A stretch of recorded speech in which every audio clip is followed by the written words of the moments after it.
Hello.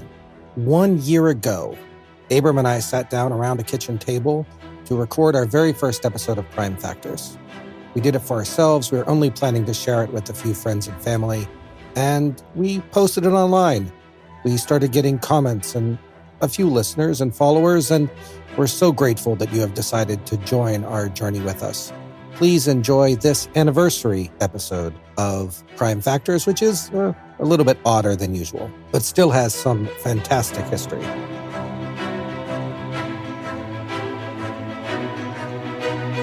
Welcome to Prime Factors. This week, Larry the Cat. Hip, hip! Hip, hip! Hip, hip!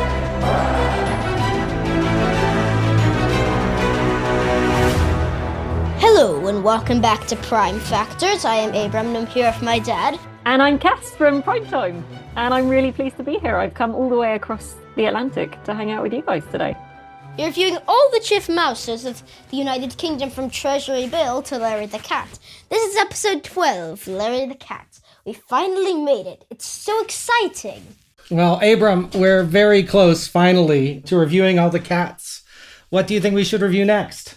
Maybe some of the people, like the 10 Downing Street chef or the people that clean the carpets. We could review the prime ministers, but they are so boring. Can you imagine trying to make Spencer Compton interesting? I totally agree with you, Abram. I think who would do a podcast about prime ministers? Can you imagine 50 episodes about boring old men?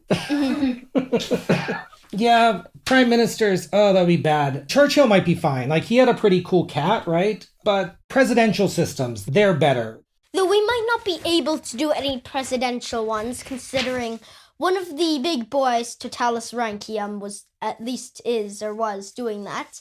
Okay, well, it sounds like we better get on with the episode then. Don't forget that you can find us on Apple Podcasts, Spotify, YouTube, and at www.primefactorspodcast.com. So on Facebook and Blue Sky.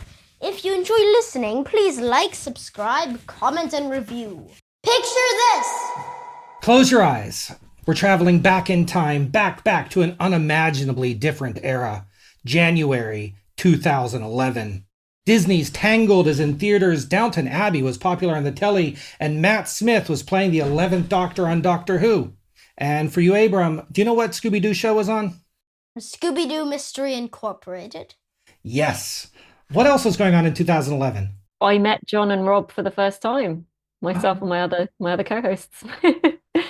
That is amazing. We're high above London now, descending on the Westminster section, where people drive 2011 cars and wear 2011 fashion and 2011... That's a lot of fashion. And 2011 shoes, which are all, of course, very different from what we have now. Yeah, people don't wear 2011 shoes anymore. People wear 2. If you're the centipede, you wear 42. So we're zooming past St. James Park and past the rectangle sign that reads Downing Street, past some police and a cadre of reporters, before finally arriving at one of the world's most famous doorsteps, number 10 Downing Street. David Cameron, the current prime minister, is inside, but this isn't an episode about him. Because he's, remember, one of those boring, stuffy old men. Oh, yes. A group of newscasters are pointing their camera at the number 10 door. The cameraman watching a man with a long dark coat and blue tie drone on about something unimportant, but he's doing it on the BBC and in a British accent, so it naturally sounds amazing. The man's name is Gary O'Donoghue, and he's not that important for the story. Well, Michelle, this is going to be a major speech on public service reform by the Prime Minister. Tomorrow he'll talk about his political and personal priority, and he'll go back to talk about the doctors that looked after his son. As Gary continues his report, there's a flash of movement on the number 10 front stoop. A dark brown shape scurries across the scene in full view of BBC cameras. Gary doesn't stop. He doesn't notice the giant rat behind him, but every viewer sees it. Within hours, the British press is buzzing. It isn't just a rat on 10 Downing Street. It's a metaphor for David Cameron's time as Prime Minister. Newspapers place the rat on the front page. The morning news shows cannot stop replaying Gary's report. The press secretary calls an emergency meeting. Something must be done about this. They're going to need a cat. A prime cat? No, a chief cat. a heroic public servant that'll enter government and solve this one slightly embarrassing problem that's facing Britain. A call was made to Battersea Dogs and Cats, asking for a great mouser, a cat that could really solve the problems that plagued Cameron's government. Somewhere in the background of the call, you hear a snigger. Sure, we'll find you a good mouser. They were probably wearing like a Labor t-shirt. Yeah. Hours later, a special car pulled up outside the door of number 10. A white-gloved doorman retrieves a special box in the back seat of the car and delivers it to the Prime Minister's home. Welcome, Larry. You are now the chief mouser of the United Kingdom. Do you think this was like the most effective piece of like political sabotage? The only of problem with 2020? that is how will a cat that lives in one or two buildings be the chief mouser for an entire country? How do you expect two buildings to account for the same thing as an entire country? How do you expect that? It's called metaphor. Yeah, it's a symbolic rule. Meow, meow, meow, meow. Sorry. The first cat in government. We're not going to be able to keep up the fiction that we reviewed 11 of the 12 chief mousers. This is going to be a fun episode. We have a guest star. Hi, Kess. Hi, I'm delighted to be here. I'm not sure I call myself a star, but I'm definitely a guest. So this is going to be a fun episode where we talk about Larry, but we're also going to discuss some of the very real history that led to the idea that is the chief mouser. I promise you that Grenville's coming soon. This is our third special episode during Grenville, and I feel bad about that. But we needed to do the TV station one because they wanted to interview with us, and then intelligent speech came up and blah, blah, blah. We'll get there. And we're going to record a special episode next month also. So What will that one be? that's what we're planning on recording with. The first time where we'll have all three of the primetime people. I don't know if Kess is joining. The first time we'll have the other two. Yeah, we'll work it out. So the role of chief mouser, just like prime ministers and everything else in the British system, evolved over time. Larry might have been the first cat to get that title officially, but he's the 12th cat that was on the Home Office payroll, at least according to Wikipedia. Wait, cats get paid. Yes. The cats, how can they expect to deal with money? We'll talk about that in a minute. Potentially, the first cat in government is actually this one right here. That looks like a person. Look to the left. Oh yeah, there's a tiny cat. But this statue's of the person. Yes, this statue is of a person. I don't know if you can see that. Yeah, that's Cardinal Wolsey. This is Cardinal Wolsey, everyone's favorite cardinal. No, it is Cardinal Thomas Wolsey, Lord Chancellor to Henry VIII from 1515 to 1529.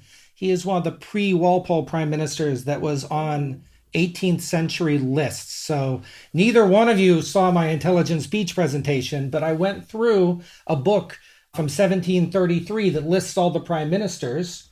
It, of course, listed a whole bunch that were pre-Walpole. It didn't list Walpole. It did list Walpole, and then it went to Carteret because it didn't think Spencer Compton was worth talking about. Oh. Because he's boring. Spencer Compton being boring is going to be like the through line of our entire podcast, I think. We'll be talking about that in the end. Anyway, very briefly, Thomas Wolsey was a priest and a chaplain to Henry VII. He managed to snag a job as the chief almoner. Almoner? Does he make almonds for the church? Like, wouldn't that not be related to a church if his job was to make almonds? Yes, he makes almonds. No, he gives money to the poor. That's his job. Does he give almonds to the poor as well? If they have them available, yes. Imagine if they're allergic to them. That wouldn't be good.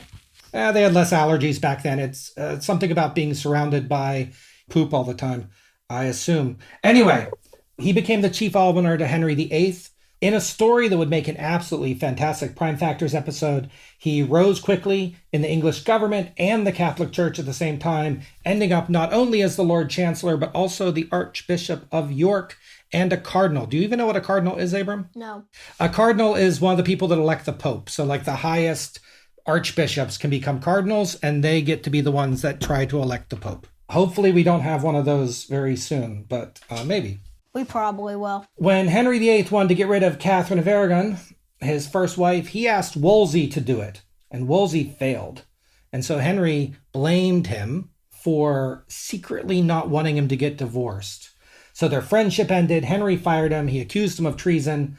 But Henry was a very bloodthirsty guy for more than just his wives. And then he killed him. Well, he would have killed him. First, he was going to put him on trial. And the only thing that saved Wolsey from getting put on trial and executed is that he died of dysentery on the way. If you ever make the slideshow version, or you show the famous "you died of dysentery" screen. Like the Oregon Trail. Oh, yes. Why are we talking about Wolsey? Because by the Victorian era, this image from the statue of Wolsey as a cat lover had taken root. Wolsey was said to have had cats with him at Mass. He took cats to important government meetings. 2 cats supposedly went with him when he went to overseas meetings. And by the time the statue was made, also in 2011, cats had become an important part of the historical image. But those cats probably didn't really exist. In Tudor England, cats were bad luck, the tools of the devil. Pope Innocent VIII had only recently spoken out against cats, so having a cardinal 30 years later with cats as pets is a little bit unlikely. The earliest reference I can find to Wolsey and cats is actually from 1827, when Wolsey was said to not have cats, and it was actually Archbishop Laud, which is some other guy who's very important in English history that we're not going to talk about today. He had cats, and Wolsey didn't. So I would really love to think of this, and if we ever go to Ipswich, I want to see this. Have you ever been to Ipswich? I have. I've been to the Ipswich in Massachusetts, I assume. Oh, we have been to Ipswich, Mass, yeah. Really? Probably. It's near Gloucester. Yeah, it doesn't have this statue. So I really want to believe that Wolsey was a secret cat lover, but we're going to have to fast forward a couple hundred years before we get to the first real cats in government. Meow, meow, meow, meow, meow. Sorry again. I'll make sure not to do this later on. The first cats in the payroll. We're going to have to jump ahead to 1909 to find the first cat that I can find officially on the government payroll. That is Frilly, a cat granted to the catch mice of the British War Office. But I really doubt that's the first one, right? Mice and rats were an endemic problem in old government buildings. Abram, have you ever seen the Nutcracker? No. This goes nowhere. There ends that story. I know there's a big rat. There is a big rat, okay.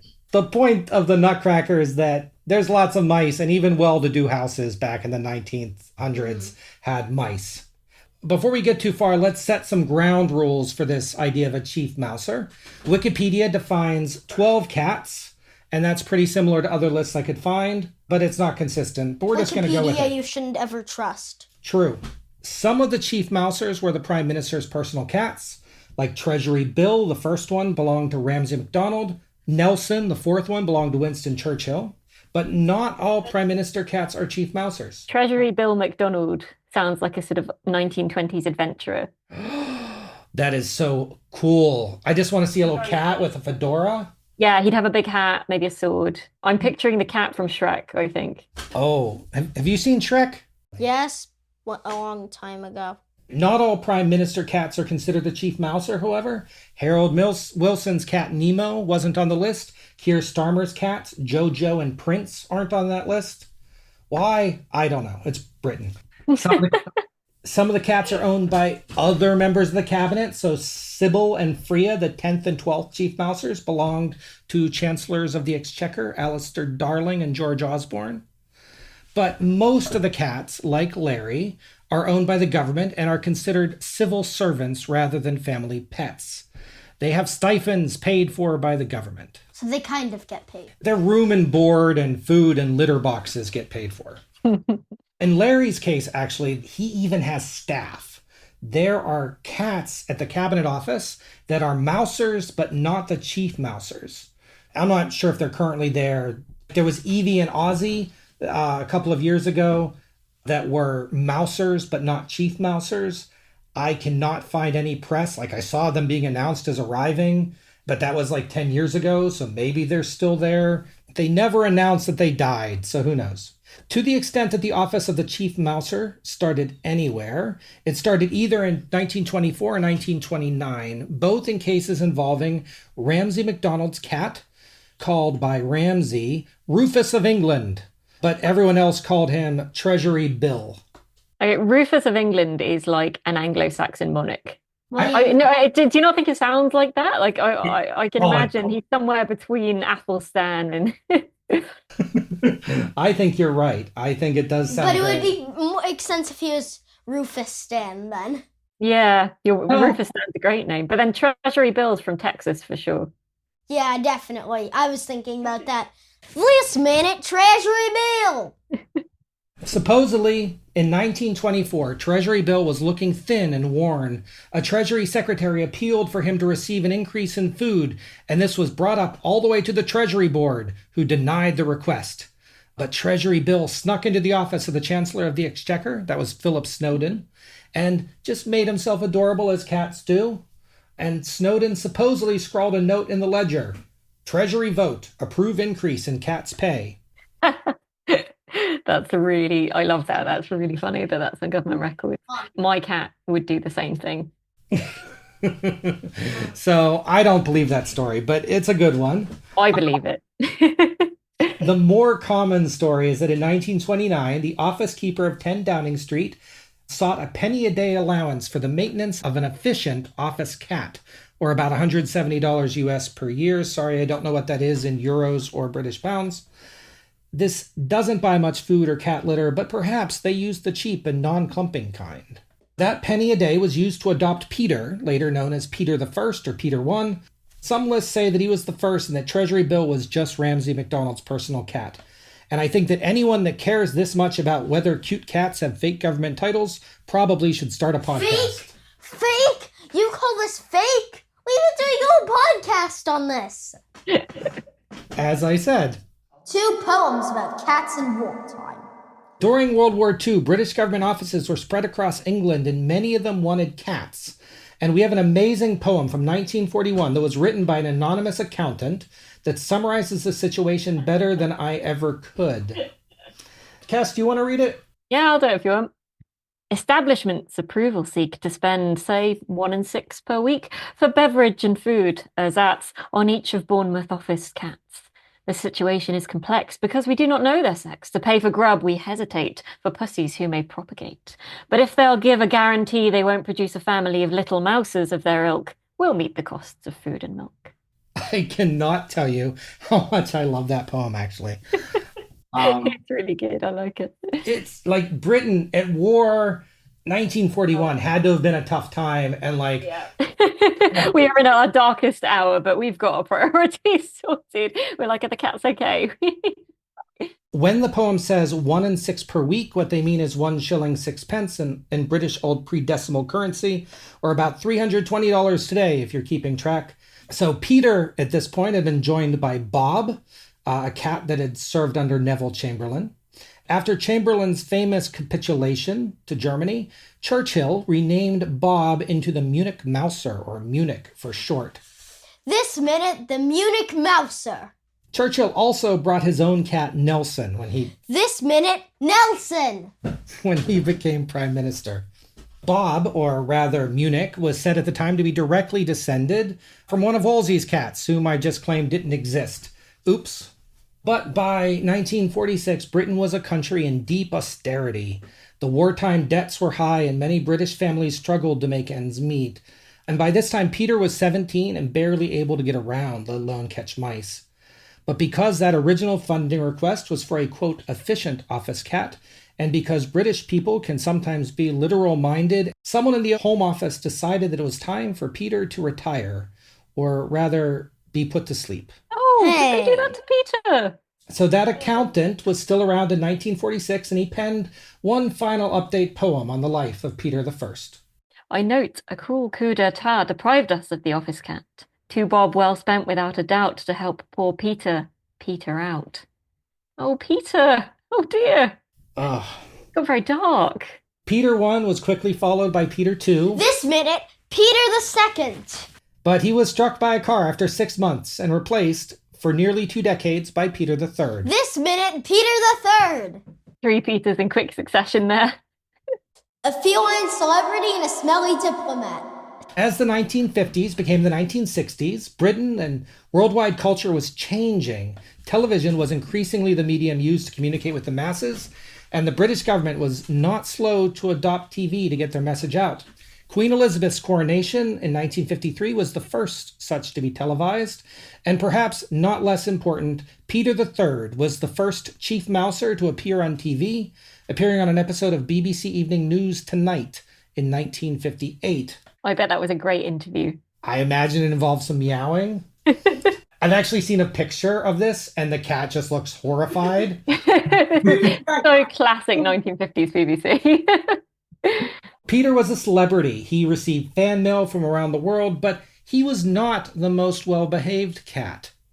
In one famous incident from 1960, the Queen was visiting 10 Downing Street, and as she was walking through, Peter was in a room that she was planning on walking in, and he defecated on a doormat.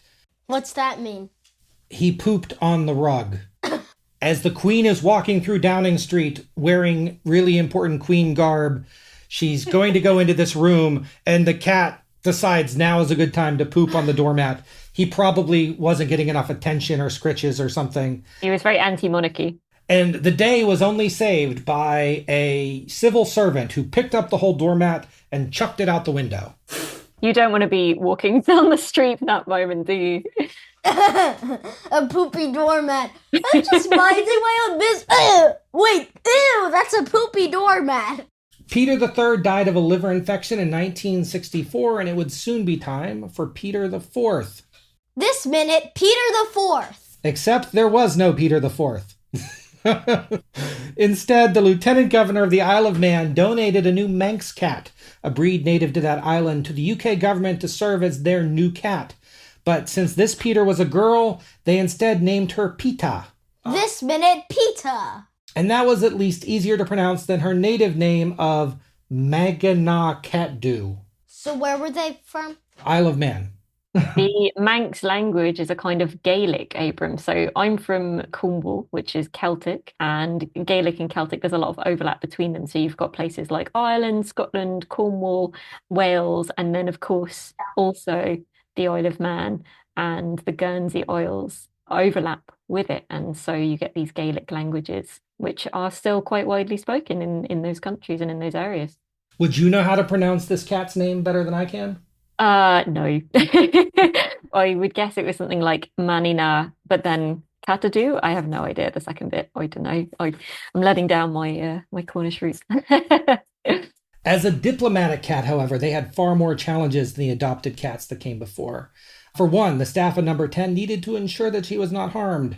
Were she to be hit by a car like poor Peter too, it would cause an international incident. And because she was so important, her allowance was increased to what is now about $410 a year. Pita was going to be confined to the house and not permitted to roam the grounds as her predecessors had done. And that was especially unfortunate because Pita was not housebroken. Despite her high status, she did not consistently use a litter box and was known to make messes around the office. She wasn't popular, but she was also very difficult to get rid of because getting rid of her would cause offense. So when Harold Wilson came to the office in 1964, he brought his own Siamese cat, Nemo, with him, and Nemo and Peta would fight all the time. By 1967, Peta's dirty habits were causing problems for the government. One civil servant wrote, quote, "Day after day, she leaves a most unpleasant smell either in my room or in one of the adjoining rooms, and I feel sure that I could give a petition for her removal." But at some point, they just slipped her off into retirement. Sometime around like 1970.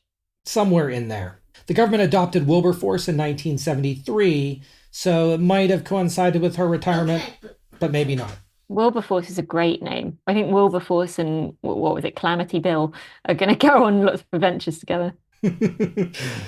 This minute, Wilberforce. Wilberforce is named for the anti-slavery crusader William Wilberforce. He was actually the number 10 cat for a long time. And one newspaper wrote of him, quote, "Governments may come and go, prime ministers may pass in the night, but Wilberforce goes on forever, untroubled by the mighty events that go on around his twitching whiskers."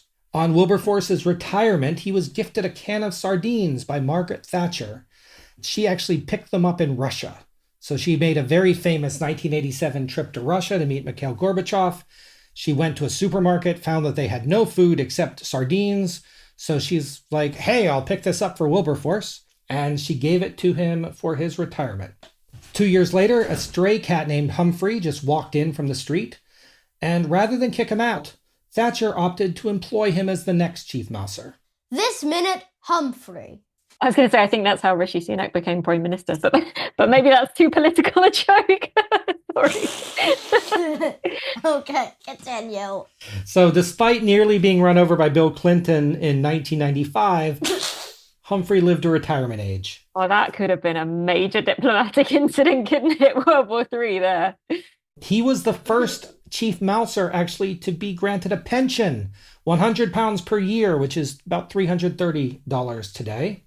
And he was the first cat that I could find that was actually called Chief Mouser, despite Wikipedia utterly insisting that Larry was the first. So what that means, I don't know.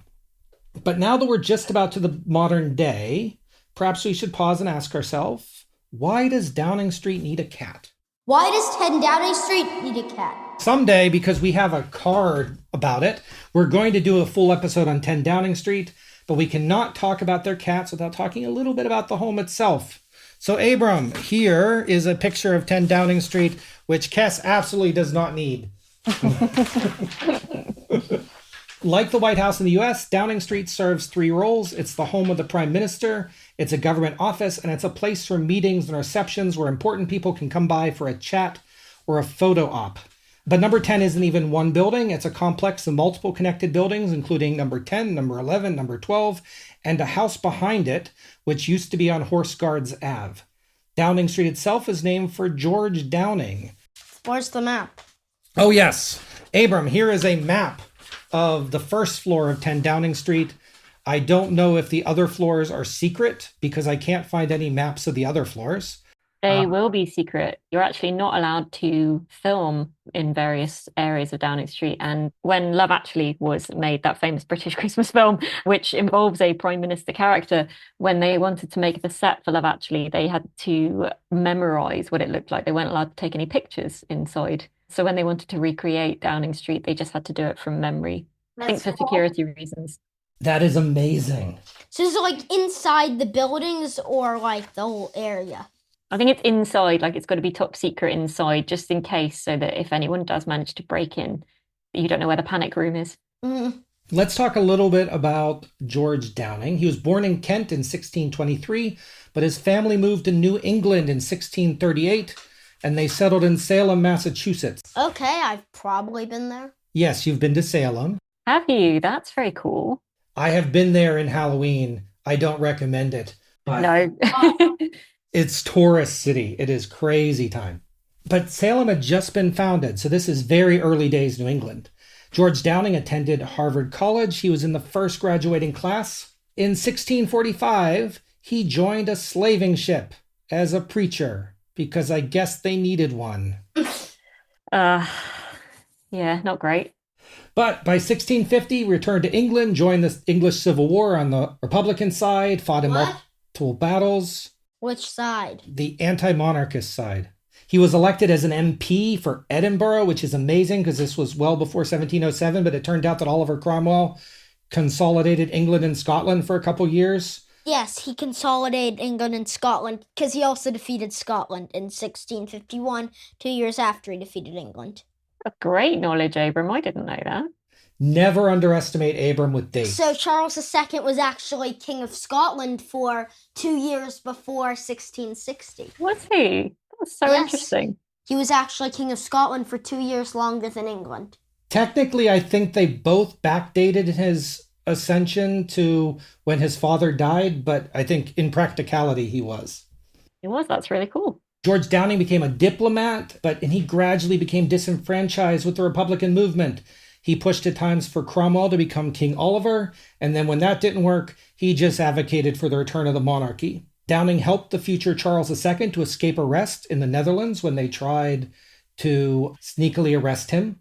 He recanted his Republican views, blaming them on his poor New England education. Is he saying America made him a Republican? Yes, that's what he said. Harvard, spoiled him. You work there sometimes. I do work there.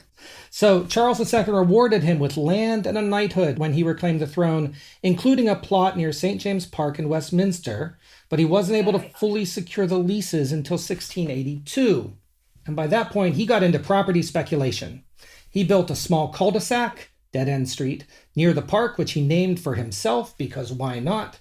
He began constructing somewhere between 15 and 20 terraced houses, which he could sell to rich Londoners that wanted to live near the seat of government. So to maximize profits, the houses were built with poor foundations that were not deep enough for the boggy ground. He cut corners everywhere. Instead of brick facades, he simply drew bricks in the mortar lines to give the impression that they were brick buildings. So wait, this isn't actually brick? No. He's making a movie set. They were 17th century McMansions. That sounds like a mansion that was made by McDonald's. Pretty much. So let's just say they're mansions made by McDonald's. Yep. They were cheap, mass-produced, expensive looking, but not expensive to build, that he could flip to wealthy people for a profit and be out of there in an instant. The current numbering didn't exist. What's now number 10 was number 5, and that was true until like 1779. The home that would be number 10, you can sort of see a progression as his ideas gradually, started falling apart. What do you mean? The first occupant was the Countess of Yarmouth. Great, Countess, right? And the next one was a Lord Lansdowne. The third, an Earl, so same level as a Countess, the Earl of Grantham. But by 1730, the importance of the occupants had declined, and the last known owner was someone named Mr. Chicken. Really? Stop it. Yes. And Mr. Chicken occupied it till 1730. What's his last name? Chicken. Yes, his last name was Chicken. It really was a McMansion then, wasn't it? At that point, George I gave the house to Robert Walpole, although Robert Walpole insisted that it be given to him his office as First Lord of the Treasury. Walpole only moved in himself after extensive renovations, connecting 10 and 11, adding the house in the back. And you can sort of see some of that on the map. It was because he had so many houses already. Robert Walpole, he had too many houses, and he was like, well, I can't have another one. You better give it to my job. Yeah, it makes sense to me. So Walpole was, for a time, the only prime minister to use it. Every subsequent prime minister just stayed in his own house in London until George Grenville, the first one that was probably poor enough to not have a nicer house in London. After Grenville, it skips a bit to Lord North, and then eventually it becomes like the official customary home. But even in the 1800s, some of them didn't live there. They still lived in their own house. But by the 1900s, did they all live there? Yeah. In the hundreds of years since, there have been several renovations. At one point, they discovered that the house was originally painted yellow and that the black was just soot. That is so Victorian London. Yes. They decided that they wanted to keep the black color, so now it's painted black, but it was originally yellow. I kind of wish it was still yellow. It would completely change the nature of British politics. Can you imagine making it like a really important statement outside the yellow house? Why?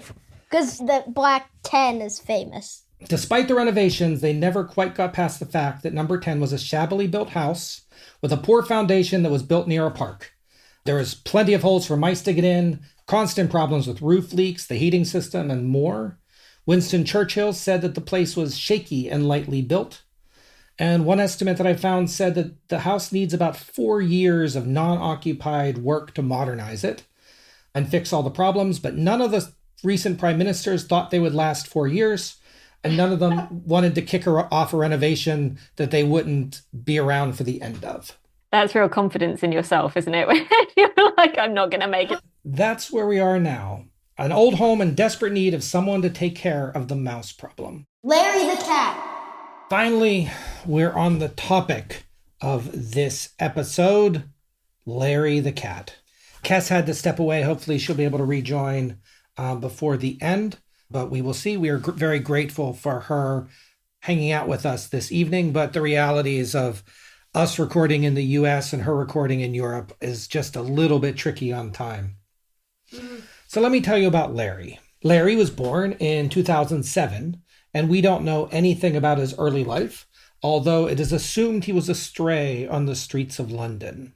If we were to calculate silver spoons for him, we would either be giving him 0 because he was a stray cat, or infinite because obviously cats are just naturally better than humans.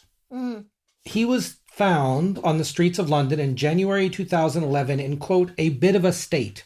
according to the Battersea Dogs and Cats home. A representative of the home told reporters that, quote, "When he came to us, he was quite poorly in a sense that he was very ragged, very cold, but had no signs of being ill-treated. He was obviously a stray for quite a long while before he came to us. He's quite a beauty now, though, isn't he?" Abram, let me show you this picture of Larry. He looks very cute. I'm giving him some head scratches. The Battersea Dog and Cats home is just south of Westminster, across the Thames, near Battersea Park, as you would probably expect. It's one of the oldest animal shelters in the world and was founded in 1860. Queen Victoria was an early patron, and Charles Dickens even wrote about it, so that's pretty awesome. Larry had an unremarkable time at the shelter, but this is where our picture this takes place. On January 11th, 2011, a rat was seen in the background of a BBC broadcast. That was not the only rat sighting. There were other rat sightings outside Downing Street by other reporters over the following weeks, and the internet even took a shine to this rat. They named him Rufus the Rat, and they started a Twitter account for him. That's funny. So, Was he ever seen again?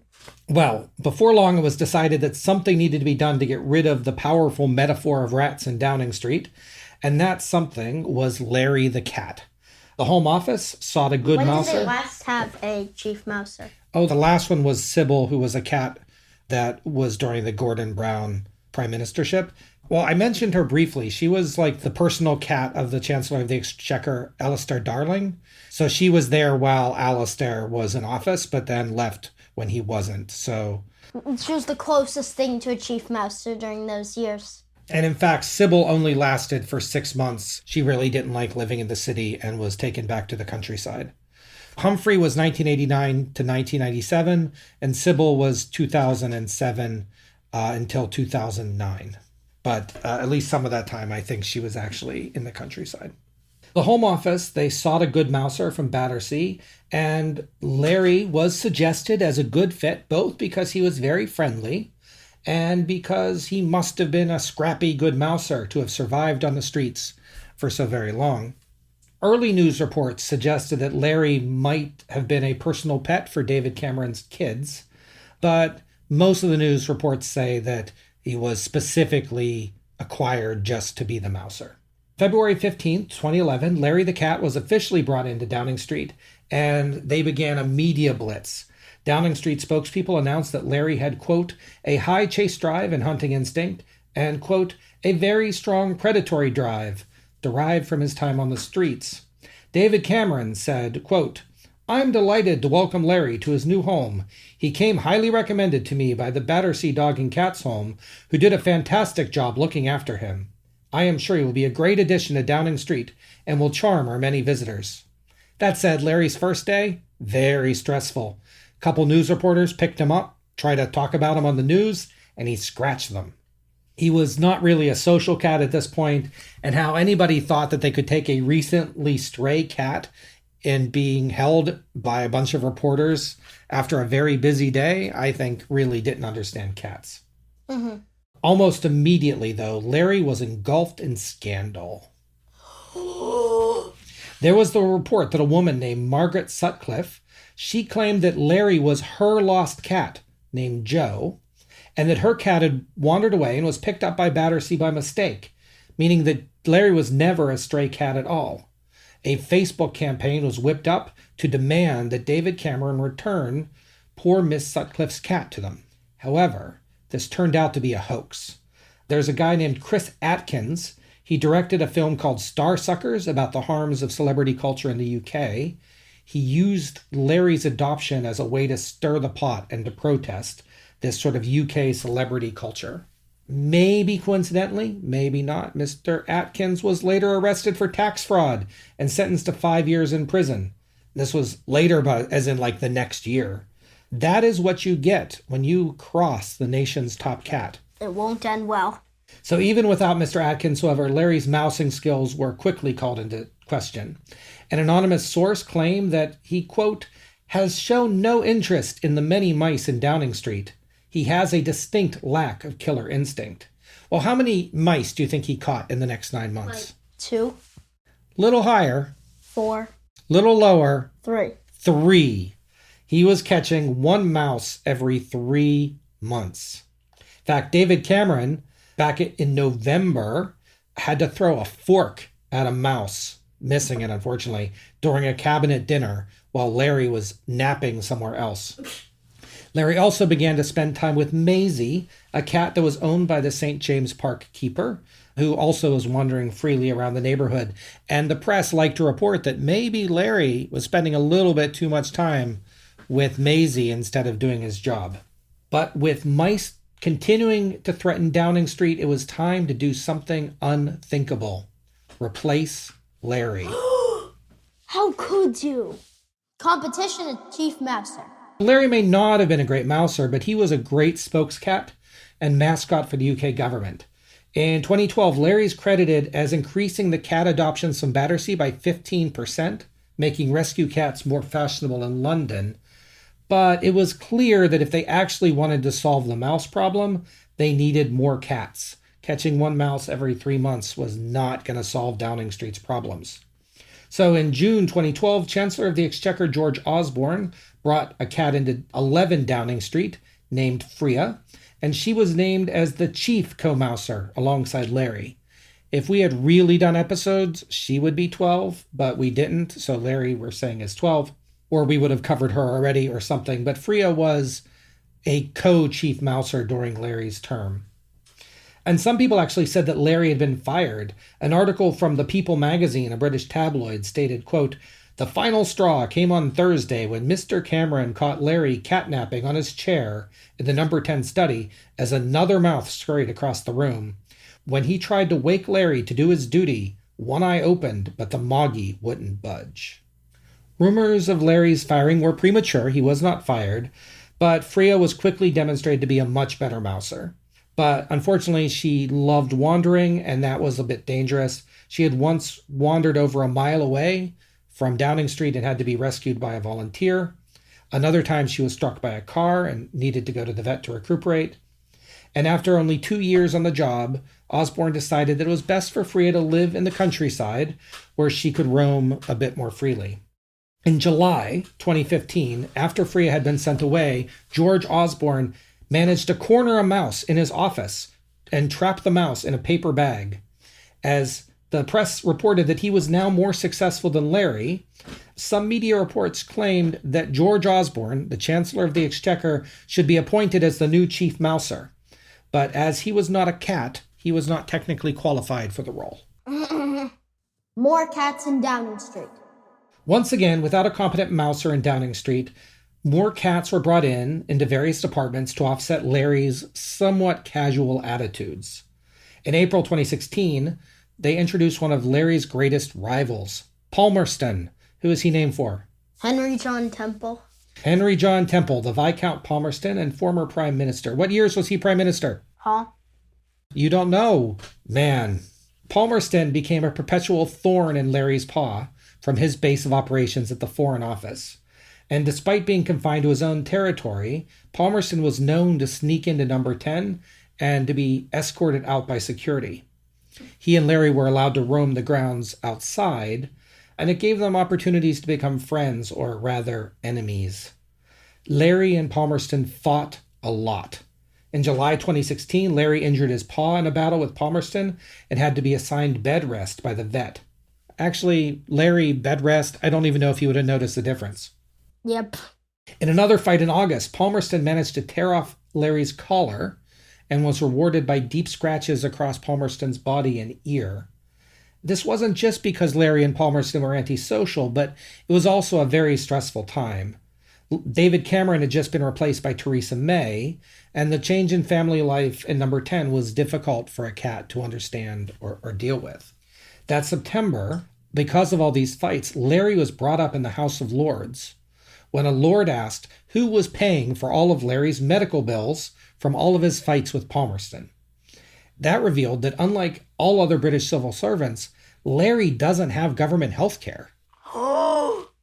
The staff of number 10 has to take donations to cover his vet bills. Palmerston eventually retired in August 2020, and Larry had won. As more prime ministers came and went, Larry always remained. He dealt with new pets coming in and out of his space, like Rishi Sunak's dog Nova, Keir Starmer's cats Jojo and Prince, Other cats had come and gone, like Gladstone at the Treasury, Evie and Ozzy were at number 10, might still be there, but I can't find any recent news about them. And that's where we are today. Larry remains, for now, the only Chief Mouser. The government has produced a plan for how to announce his death because he's 17, but that plan isn't public. He's not as spry as he used to be. He's probably catching even fewer mice than he used to. I bet his total mouse count is like 15. But I hope he lives for a long time yet. Mm-hmm. He has one accomplishment that I didn't mention. What? Actually, he has a couple. So Larry has books about him. There was a regular political cartoon series about Larry's time. But more importantly, a species of beetle native to India has been named for him. They are Cacothripus larrii. And I was going to show you a picture of the beetle, but it's kind of a scary looking beetle. But if you're ever in India and you happen to see a beetle, you might be seeing, probably not, but you might be seeing a beetle named for Larry. So I want to end this episode with Larry's biography on the UK website, which I think summarizes him very well. Quote, Larry spends his days greeting guests to the house, inspecting security defenses and testing antique furniture for their napping quality. His day-to-day responsibilities also include contemplating a solution to the mouse occupancy of the house, but Larry says that this is still in a tactical planning stage. And that's it for Larry the Cat. I hope you enjoyed. Abram, did you have fun? Yes. Are you ready to go back to talking about prime ministers? Yes. Excellent. I hope you all enjoyed our little April Fool's Day joke. Have a great day. Say goodbye, Abram. Bye.